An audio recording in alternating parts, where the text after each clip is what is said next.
जी sir. सभी को जय मसीह। हम धन्यवाद देते प्रभु को और हम धन्यवाद देते आज के वचन के लिए जो जेरी सर ने कहा था। आशीष वचन हमारे जीवन के लिए बहुत ज़रूरी है। प्रभु का धन्यवाद हो। और हम लोग पढ़ेंगे दूसरा राजाओं 4:8।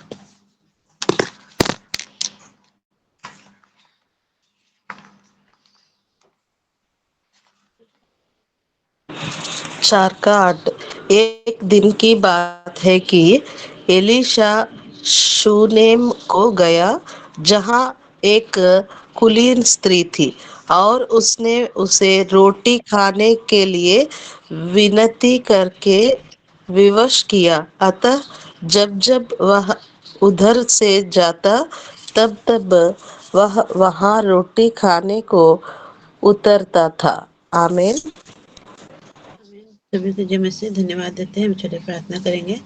धन्यवाद धन्यवाद पिता, सुंदर माँ का समय के लिए पिता, सुंदर से इस वचन के लिए पिता परमेश्वर। आपकी आशीष, आपका अनुग्रह हो पिता परमेश्वर। आपके आग्रह के द्वारा पिता ये वचन बोल सके पिता परमेश्वर, इसके लिए सहायता और मदद करना पिता। प्रार्थना करना चाहते पिता, जितने जन यहाँ पे उपस्थित है पिता, हर एक को आशीषित करना पिता परमेश्वर। आपकी दया, आपका अनुग्रह पिता हर एक पे बनी रहे पिता परमेश्वर। पिता आपकी महिमा पिता हो पिता परमेश्वर, पृथ्वी और आसमान में पिता परमेश्वर आपके नाम की और प्रशंसा हो पिता। हमारे छोटी सी विनती प्रार्थना को पिता परमेश्वर सुनिए और ग्रहण कीजिए। आमीन। हम धन्यवाद देते प्रभु को। यहाँ पे एक बात बाइबल बताती है एलिशा के विषय में, जो एक प्रभु का दास था, एक अच्छा दास था, जिसको परमेश्वर ने बहुत सारे कार्यों के लिए चुना था। और हम देखते हैं कि वो एक जगह को जाता, एक पहाड़ के ऊपर वो परमेश्वर का आराधना करता था।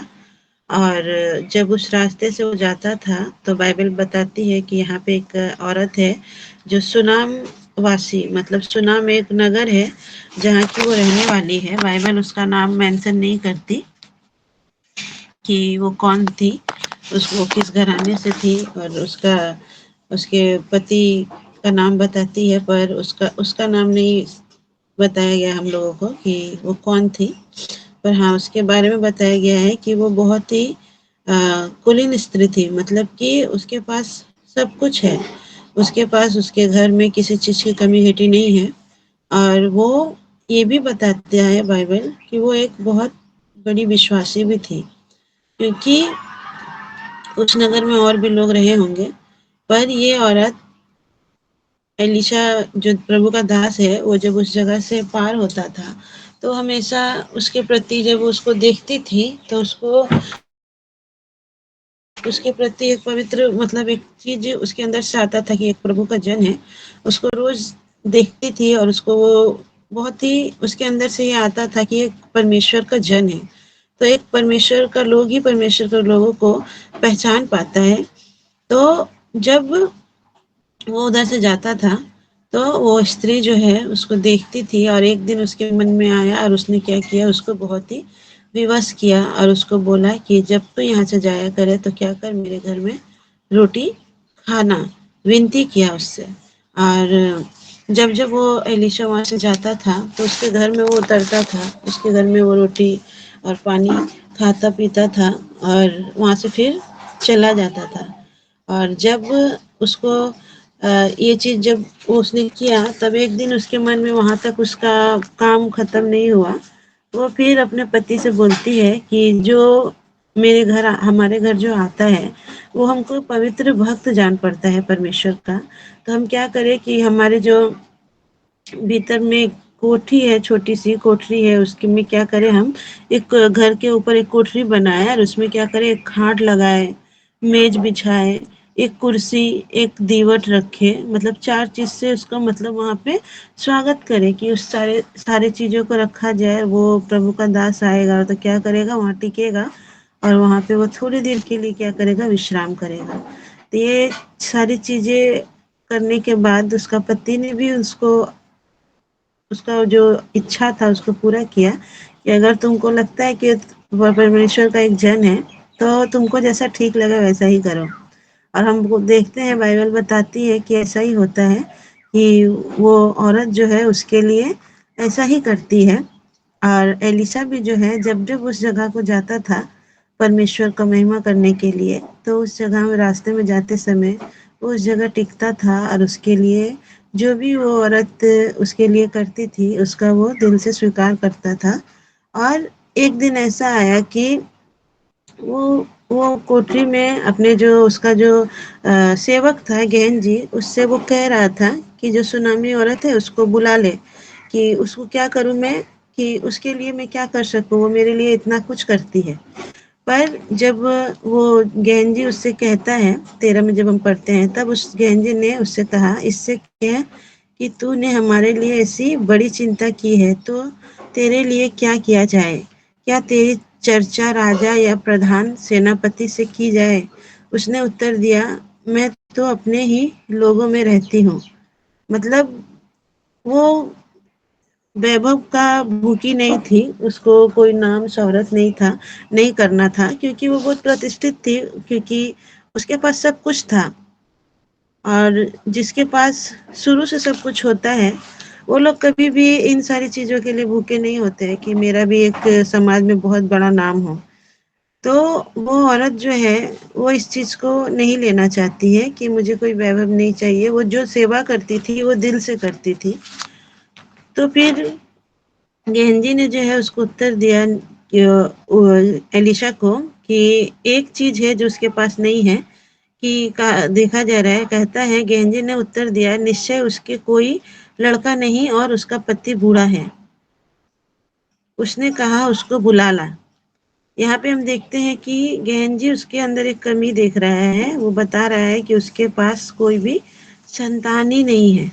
पर हम पूरा बाइबल जब पढ़ेंगे, एक बार भी उस औरत ने अपने मुंह से नहीं कहा कि मेरे पास कुछ नहीं है। यहाँ तक कि जब एलिशा ने उसको पहली बार उससे बात की, जब पूछा, तब उसने एक ही बात बताया कि मुझे इन सारी कोई किसी चीज की आवश्यकता नहीं है। अगर होता तो औरत उस जगह इस चीज को रख पाती थी कि मेरा कोई संतान नहीं है। और उस जगह हम देखते हैं उसके बिना स्वार्थ का जो उसका कर्म था, उसका जो कर्म है वो बिना स्वार्थ के है। वो बहुत ही एक विश्वास दूसरे लेवल का है उसका, कि उसके पास सब कुछ है, एक कमी है, पर वो फिर भी अपने होठों में शिकायत नहीं है कि मेरे पास कुछ भी नहीं, मेरा एक संतान नहीं है। उसके पास इतना कुछ है कि वो किसी भी प्रभु के दास को अपने घर में 2 रोटी 2 बेला का दे सकती है, उसको पानी दे सकती है, उसके लिए सब कुछ कर सकती है। तो हम इससे समझ पाते हैं कि वो धनी भी है, पर उसके पास एक चीज़ का धन नहीं है, वो है उसका संतान। और उसका विश्वास का लेवल कितना बड़ा है हम लोगों से, कि वो इतना होने के बाद भी अपने मुँह से नहीं बोली कि मेरे पास संतान नहीं है। फिर भी जो है एलीशा उसको बुलाता है और कहता है कि बसंत ऋतु के दिन पूरे होने पर तू एक बेटा छाती से लगाएगी। इस बात को सुनने के बाद भी वो औरत जो है वो प्रभु के दास को एक ही बात कहती है कि हे मेरे प्रभु, हे मेरे परमेश्वर भक्त, ऐसा नहीं, अपनी दासी को धोखा ना दे। स्त्री को गर्व, यहाँ पे हम देखते हैं कि वो बोलती है कि अपनी दासी को धोखा ना दे। ये बात वो इसलिए बोल रही है क्योंकि उसका पति बूढ़ा है और वो अपने मन में वो अपनी आशा को खत्म कर चुकी है कि अब मुझे क्या होगा, संतान नहीं होगा, मैं अब संतान जन्म नहीं दे सकती। और उसका जो आशा है, उसका जो एक होप है, वो टूट चुका है, वो खत्म है पूरी तरह से, जिसके कारण उसके अंदर किसी भी तरह का लालच नहीं है। उसके अंदर वो खत्म है क्योंकि उसका अंदर का जो एक इच्छा था वो मर चुका है। और वो जब इच्छाएं कभी कभी हम लोगों की जब मर जाती है, तो हम लोग या 2 चीज करते हैं, या तो हम लोग प्रभु पे दोष लगाते हैं, या तो हम लोग पूरी तरह से सोचते हैं कि और कुछ नहीं करेंगे, जो होगा वो देखा जाएगा, अब परमेश्वर के हाथ में है, जो होगा देखा जाएगा। हम लोग उस बारे में सोचते नहीं है। और यही बात जो है, जो 2 परिस्थितियाँ आती है कि एक परमेश्वर को कोसने का और दूसरा परमेश्वर के ऊपर सब कुछ छोड़ देने का। तो हम देखते हैं कि उसने दूसरा रास्ता अपनाया, पर हालांकि अधिकतर लोग क्या करते हैं, पहला रास्ता अपनाते हैं और परमेश्वर को कोसने लगते हैं कि परमेश्वर ने मेरे लिए कुछ भी नहीं किया। पर यहाँ देखा जा रहा है कि वो औरत जो है, जिसका लेवल विश्वास का हाई लेवल है, वो बोलती है कि मुझको धोखा मत दे। मतलब वो विश्वास को तो अपना दिखाती है कि मेरा विश्वास अब नहीं है, कि मेरे अपने ऊपर में, खुद के ऊपर किससे उसका विश्वास खत्म हो चुका है। इसीलिए वो कहती है कि परमेश्वर के दास मुझे धोखा ना दे। पर फिर भी हम देखते हैं कि स्त्री को गर्भ रहा और बसंत ऋतु का जो समय एलिशा ने उससे कहा था, उसी समय जब दिन पूरे हुए तब उसके पुत्र पुत्र उत्पन्न हुआ। जब लड़का बड़ा हो गया तब एक दिन वह अपने पिता के पास लबने वालों के निकट गया और उसने अपने पिता से कहा, हाय, आह मेरे सर, आह मेरा सर। तब पिता ने अपने सेवक से कहा, इसको उसकी माता के पास ले जा। वह उसे उठाकर उसकी माता के पास ले गया। फिर वह दोपहर तक उसके घुटनों पर बैठा रहा और तब मर गया। आमेन। यहाँ पे देखते हैं कि जिस प्रभु के दास ने उसको जिस समय के विषय में कहा था कि बसंत ऋतु में तुझको एक लड़का होगा जिसे तू अपना छाती से लगाए रहेगी, वही लड़का जब जन्म होता है तो उसके बाद क्या होता है कि एक दिन वो अपने पिता के साथ में जब खेतों में जाता है तो उसी समय उसको इतनी धूप अपने शरीर पे लगती है कि उसका सर जो है बहुत दर्द होने लगता है। और वो अपने पिता से जब अपने आहें भरने लगता है तो क्या करता है, उसका पिता बोलता है अपने सेवक को कि इसको उसकी माता के पास ले जाओ। और हम देखते हैं जब उसके माता के पास लेके आता है तो उसके घुटने पे बैठा रहता है सारा दोपहर। घुटने में बैठकर उसके बाद में आखिर में वो दम तोड़ देता है। उसके बाद यहाँ पे हम देखते हैं कि उस बच्चे का जो कहानी था कि दो दो लाइन का कहानी कि जन्म हुआ और जन्म का और मृत्यु का, कि उसने जन्म लिया प्रभु के दास के मुख से निकले हुए वचन के द्वारा और उसकी मृत्यु भी हो गई उसकी सर दर्द के वजह से। और हम देखते हैं कि 21 में लिखा है, तब उसने चढ़कर उसको परमेश्वर के भक्त की खाट पर लौटा दिया और निकलकर द्वार बंद किया, तब उतर गई। तब उसने अपने पति से पुकारकर कहा, मेरे पास एक सेवक और एक गदही तुरंत भेज दे कि मैं परमेश्वर के भक्त के यहाँ झटपट हो आऊं। उसने कहा, आज तो उसके यहाँ कोई क्यों जाएगी? आज ना तो नए चांद का और ना विश्राम दिन का दिन है। उसने कहा, कल्याण होगा। अमेन। यहाँ पे भी एक बहुत सुंदर सा बात वो औरत कहती है कि जब उसका बेटा जो है, इकलौता बेटा, जब उसके गोद में दम तोड़ दे रहा है, उसके बाद हम लोग देखते हैं कि उसके लिए आसान था रो लेना, उसके लिए आसान था जोर जोर से चिल्लाना, परमेश्वर को कोसना, उसके लिए आसान था बेहोश हो जाना, बेहोश होकर गिर जाना कि मेरा बेटा अब नहीं रहा। पर हम यहाँ देखते हैं उस हाई लेवल का विश्वास को कि वो क्या करती है, वो बच्चा को लेती है और गोद में उठा के वो ठीक वहीं जाती है जहाँ पे एलिशा को उसने रहने के लिए स्थान दिया था। और उस वहाँ जाके वो क्या करती है, उसका जो खाट है उसी पे उसको सुलाती है। मतलब जो प्रभु के जनों के लिए उसने सेवा के लिए तैयार किया था, आज उसी खाट पे उसको बेटा को वो रखती है। और हम देखते हैं कि रखने के बाद वो रो नहीं रही है, वो मातम नहीं मनाती है, वो दरवाजा को बंद कर देती है और खुद बाहर निकल आती है। निकल आने के बाद वो अपने पति से कहती है कि क्या करो, तुम एक गधी को तुरंत मेरे लिए भेज दो और किसी सेवक को मेरे पास भेज दो, क्योंकि मुझे प्रभु के दास के पास जाना है। यहाँ तक कि उसका पति को भी वो नहीं बताती कि उसका बेटा क्या हो चुका है, मर चुका है। और जब उसका पति उससे पूछता है तो उसके जो मुंह से जो वचन निकलता है, वो आशीषित वचन निकलता है कि कल्याण होगा, कल्याण होगा। वो इस बात को वो कहती है और क्या करती है, गधी में बैठकर और एक सेवक के साथ में वो क्या करती है, चली जाती है। जब वो रास्ते में ही जा ही रही होती है कि दूर से ही परमेश्वर का भक्त जो है उसको देखता है और वो गेहजी से कहता है कि वो जो सुनामी स्त्री है ना, वो आ रही है, उससे जल्द जाके पूछ कि सब कुछ कुशल है। और हम देखते हैं कि 26 में जब उसने उससे मिलने दौड़ा, जा और उससे पूछ कि तू कुशल से है, तेरा पति भी कुशल से है और लड़का भी कुशल से है। पूछने पर स्त्री ने उत्तर दिया, हाँ कुशल से है। यहाँ भी हम देखते हैं कि पहला जो अपने पति से उसने एक बात कही कि कल्याण होगा। दूसरा, जब प्रभु का दास का जो सेवक है उसको भी वो जब वो पूछता है तो वो बताती है कि सब कुछ कुशल है।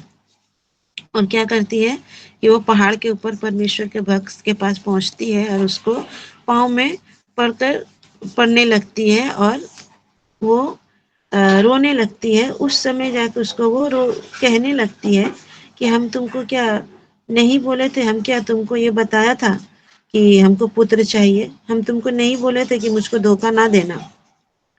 और जब ये बात को वो कह ही रही होती है, वो गेहजी जो है वो उसको धक्का देकर क्या करता है, एलिशा के पास से हटाना चाहता है।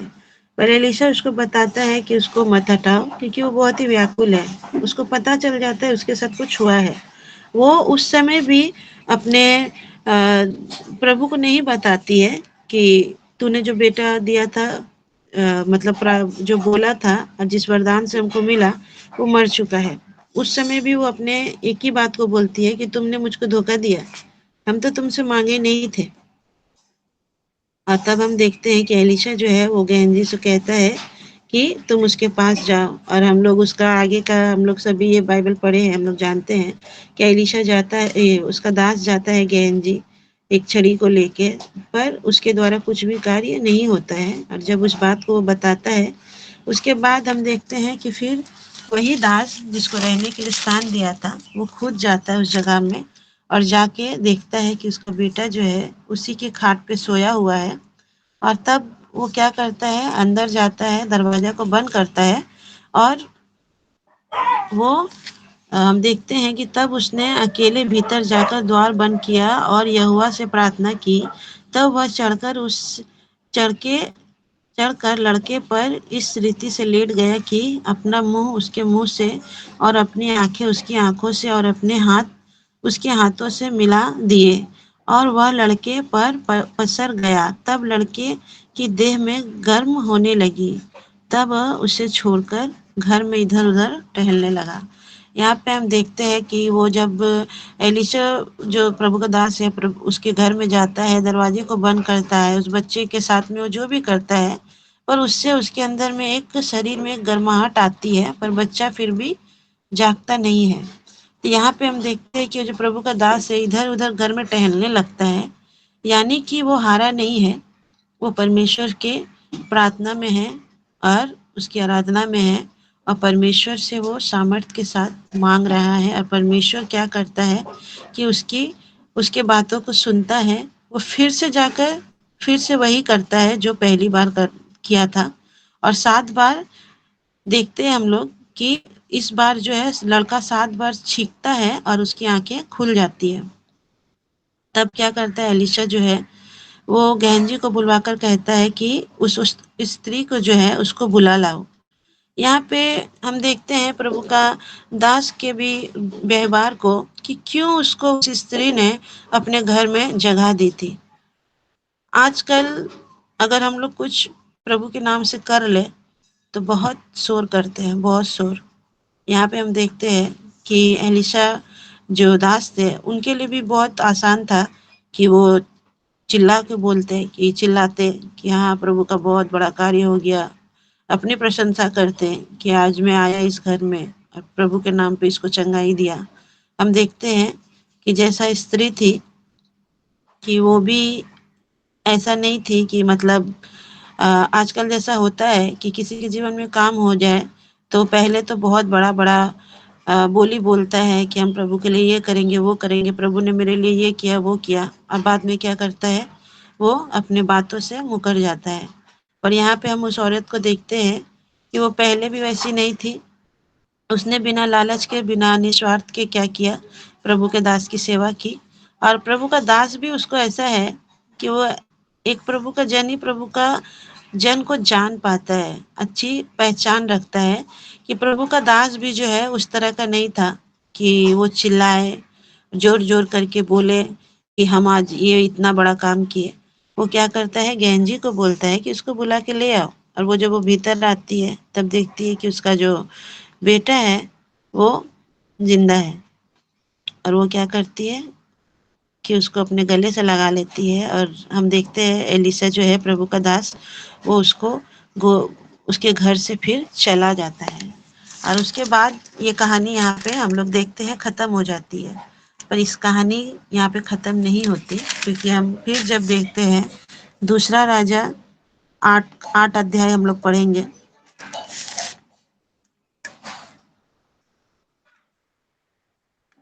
8 में लिखा है, जिस स्त्री के बेटे को एलीशा ने जिलाया था, उससे उसने कहा था कि अपने घराने समेत यहाँ से जाकर जहाँ कहीं तू रह सके वहाँ रह, क्योंकि यहोवा की इच्छा है कि अकाल पड़े और वह इस देश में 7 वर्ष तक बना रहेगा। परमेश्वर के भक्त के इस वचन के अनुसार वह स्त्री अपने घराने समेत फलिस्तियों के देश में जाकर 7 वर्ष रही। 7 वर्ष के बीतने पर वह फलिस्तियों के देश से लौट आई और अपने घर और भूमि के लिए दुहाई देने को राजा के पास गई। राजा उस समय परमेश्वर के भक्त के सेवक गेहजी से बातें कर रहा था, और उसने कहा, आमीन। यहाँ पे फिर उस स्त्री के बारे में बताया गया है बाइबल में कि परमेश्वर एलीशा के द्वारा जिस तरह से उसके जीवन में काम किया था, उसके बाद उसको एक बात उसने कही थी कि तुम क्या करो, इस देश से चला जाओ, क्योंकि 7 वर्ष का अकाल होगा। तो परमेश्वर अपने लोगों के लिए, अपने प्रियजनों के लिए, जो लोग परमेश्वर को सम्मान करते हैं, परमेश्वर के दासों का सम्मान करते हैं, तो उसके लिए वो बहुत बहुत आगे तक का सोचता है। और वो वहाँ पे उसको नहीं छोड़ा, उसके बेटे के जीवन देने के बाद भी उस देश में जब अकाल पड़ेगा, तब परमेश्वर का दास उसको इस बात को भी उसके सामने रखता है कि तुम क्या करो, 7 साल के लिए तुम इस देश से चले जाओ। और उस बात के अनुसार ही वो वहाँ से चली भी जाती है। पर 7 वर्ष बीतने के बाद जब वो अपने घर को लौटती है, तब उसका घर जो है शायद उसके हाथ में नहीं है। इसीलिए वो राजा के, उस देश के राजा के पास जाती है। जब उस राजा के पास जाती है तो हम देखते हैं उसी दिन, उसी समय, उसी स्त्री के विषय में राजा के सामने गेहजी जो है इन सारी बातों का उल्लेख कर रहा है। अपने जो उसका जो प्रभु है एलीशा, उसके बारे में बता रहा है कि इस देश में कैसे एलीशा जो प्रभु का दास है, वो कुछ कुछ ऐसा ऐसा काम किया है जिसके द्वारा परमेश्वर का महिमा हुआ है। और राजा भी हम देखते हैं कि वो भी प्रभु का मानने वाला है। इसीलिए वो क्या करता है कि इस बात को जब सुनता है और वो स्त्री को जब अपने द्वार पे आते देखता है, तब एलीशा उसको कहता है कि ये वही स्त्री है जिसके बारे में हम क्या कह रहे थे, बता रहे थे, और ये वही स्त्री है जो जिसका बेटा को जिलाया गया था। और तब क्या होता है कि 6 में लिखा हुआ है, दूसरा राजा 8 का 6 में, तब राजा ने स्त्री से पूछा, तब उसने उससे सब कह दिया। तब राजा ने एक हाकिम को यह कहकर उसके साथ कर दिया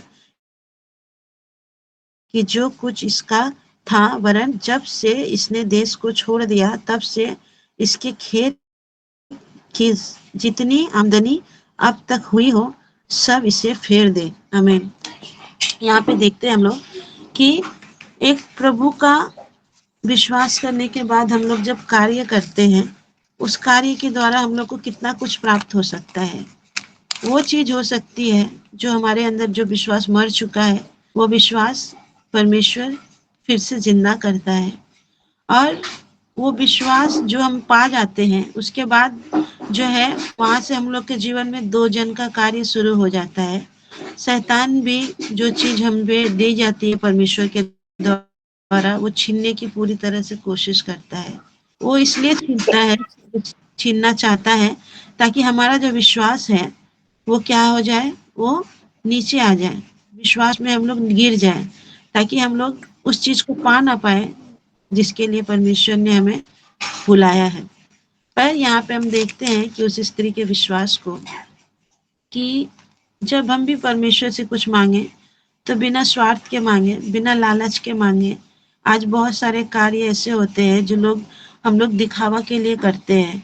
आज बहुत सारे चर्चेस में, बहुत सारे जगहों में, या हम अपने घरों में भी कभी कभी ऐसी परिस्थिति आती है कि हम लोग दिखावा का काम करना ज़्यादा पसंद करते हैं, कि हमारा जीवन ऐसा नहीं है जो जो हम लोग पर्सनली अपने घर में अपने लोगों से व्यवहार करते हैं। पर जब हम लोग किसी चीज़ को पाने की इच्छा रखते हैं तो हम लोग क्या करते हैं, लोगों को सेवा करते हैं कि ताकि वो मुझे क्या करे, मुझे कुछ दे। पर ऐसा लालच जो है, वो उस लालच से क्या होता है कि शैतान जब हमारे जीवन में परीक्षा लेके आता है तो हम लोग उस लालच के द्वारा ही गिर जाते हैं, क्योंकि हमने दिल से वो कार्य नहीं किया। इसीलिए क्या होता है कि शैतान जब उस चीज़ को छीनता है तभी हम परमेश्वर को दोष देना शुरू कर देते हैं कि परमेश्वर, तेरे ही कारण मेरे जीवन में इतना बुरा बुरा हुआ। यहाँ पे हम बाइबल में बहुत सारे ऐसे औरतों को हम लोग देखते हैं जिसको बच्चा नहीं होता था। हम लोग जो विश्वास का सबसे बड़ा पिता है, उसको इब्राहिम को विषय में भी हम लोग जानते हैं। तो किस तरह विश्वास में जो है उसने अपने बुढ़ापे में क्या किया, एक बच्चे को, उसके पत्नी सारा के द्वारा क्या हुआ, उसके बच्चे का जन्म हुआ। पर उस जगह भी हम लोग देखते हैं कि एक पल इब्राहिम भी यही बात कहता है परमेश्वर के, कि तुम्हारा जो दास है उसके लिए जो उसका और एक पत्नी की जो बेटा है, इसहाक, नहीं इसहाक नहीं, एसाव, सॉरी, सारा और हाजिरा, हाजिरे का जो बेटा होता है इस्माइल, इस्माइल के विषय में वो कहता है कि वही तुम्हारा नजर में बना रहे। यहाँ पे एक पल के लिए इब्राहिम भी यही सोचता है कि मैं तो बूढ़ा हो चुका हूँ, तो मेरा संतान कैसे हो सकता है। पर यहाँ पे हम लोग देखते हैं कि ये जो औरत है वो इस बात को अपने होठों से नहीं बोलती है, वो बस यही बोलती है कि हमको धोखा मत दो, क्योंकि उसका विश्वास मर चुका है। पर परमेश्वर उसके विश्वास को जिंदा करता है। और हम लोग देखते हैं कि ये विश्वास के लेवल में और औरत लोग बहुत आगे है, क्योंकि जब एक औरत अपने अंदर में बहुत कुछ बर्दाश्त करती है और अपने अंदर में अपना पत्थर जैसा दिल बना लेती है, और वो पत्थर जब बन जाता है तो हम लोग को पता है कि वो लोग रो देती है। और वो तब किसी और के पास नहीं, परमेश्वर के पास जब वो रोती है, परमेश्वर स्वर्ग स्वर्ग से जो है उसके लिए स्वर्गदूत को भेजता है, ताकि उसका जो अपमान उसको लोगों के द्वारा सुनने को मिला है, परमेश्वर उसको पूरा पूरा सम्मान दे। आज हम यही देखते हैं, जिस वैभव को वो नहीं पाना चाहती थी, जब पहला बार एलिशा ने उसको कहा था कि तुम्हारे लिए हम क्या करें, क्या तुम्हारा नाम देश देश में जाना जाए, उस चीज को उसने इनकार किया था कि मुझे इसकी आवश्यकता नहीं है। पर हम देखते हैं कि दूसरा वचन के द्वारा जब उसको संतान होता है, वहां पे उसको खोया हुआ चीज भी मिलता है, जो खोया हुआ विश्वास को वो पाती है फिर से। और पहला आशीष को भी वो पाती है, क्योंकि जब 8 में हम लोग पढ़ते हैं कि उसके विषय में किसके सामने कहा जा रहा है, उस देश के राजा के विषय में बताया जा रहा है कि उस स्त्री के जीवन में कैसा कार्य हुआ। तो परमेश्वर जब देता है तो बहुत बेहतर नहीं देता, बेहतरीन देता है। वो वो बेहतर से भी बेहतरीन होता है। मतलब उसको वो पुत्र भी दिया और उसके साथ उसको सम्मान भी दिया, जिसके कारण राजा क्या करता है, उसको कहता है कि जितना दिन का जो उसका खेती का जो आमदनी है, उसको पूरा पूरा उसको क्या करो, उसका सब कुछ उसको फेर दो। तो अगर हम लोग प्रभु के ऊपर विश्वास करते हैं तो पूरे दिल से करे, पूरे श्रद्धा से करे और पूरा मन से उसका सेवा करे। अगर मन से नहीं करते तो हम लोग जितना भी अच्छा भजन गाए, जितना भी अच्छा वचन पढ़ ले, जितना भी अच्छा गुणगान कर ले, पर एक चीज है कि अगर दिल से नहीं हुआ रहेगा तो परमेश्वर तो दे देगा, पर शैतान जल्द ही जल्द उसको क्या करेगा, छीन के लेके चला जाएगा। हम प्रभु को धन्यवाद देते हैं। जय मसीह। जय मसीह की।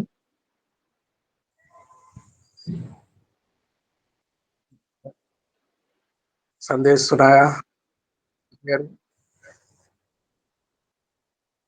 दास बारे में परखना चाहिए। कौन आत्मा से बना हुआ है, जाने। आजकल बहुत से लोग सुसमाचार प्रचार करते, इधर-उधर फिरते घूमते दिखाई पड़ते हैं। लेकिन ऐसा कौन दास है जो प्रभु के आत्मा से भरा हुआ है? परख होना चाहिए, जानना चाहिए। जैसे कुलीन स्त्री एलिशा के समय उसको पता था, उसको मालूम था, वो जानती थी, बहुत दिन से देख रही थी। आखिरकार अपने पति से कहती है, ये सच में प्रभु के दास है। इसमें, इस दास में पवित्र आत्मा वास करता है। बहुत ही सुंदर संदेश सुना हमने। साजन कोसी सर, आप 2 शब्द बोलेंगे और प्रार्थना में चलाएंगे। Praise the Lord, praise the Lord. धन्यवाद प्रभु। वचन और प्रेम हम जान पाए, समझ पाए, हमारे जीवनों में निरंतर बड़ी गहराई के साथ ये घर कर पाए। विश्वास, प्रेम और आशा, ये सब महान बातें हैं वचन की, जिसको हमको कई दृष्टांतों के द्वारा, कई चित्रांकन के द्वारा समझाया गया, बताया गया। हम इसको काश समझ पाते। आइए हम प्रार्थना के लिए अपनी तैयारी दें। धन्यवाद, धन्यवाद, धन्यवाद प्रभु। सुंदर सुबह में समय से पहले जागृत अवस्था में लाकर आपके उस विश्वास में पिता, उस परख में पिता, अपने आप को स्थिर रखने के लिए आपने जो तैयारी दी है, इस बात के लिए हम धन्यवादी हैं पिता। हम आपको भाते हुए ठहर पाए, स्वर्ग को आनंदित करने की स्थिति बन पाए। धन्यवाद प्रभु। एक एक का जीवन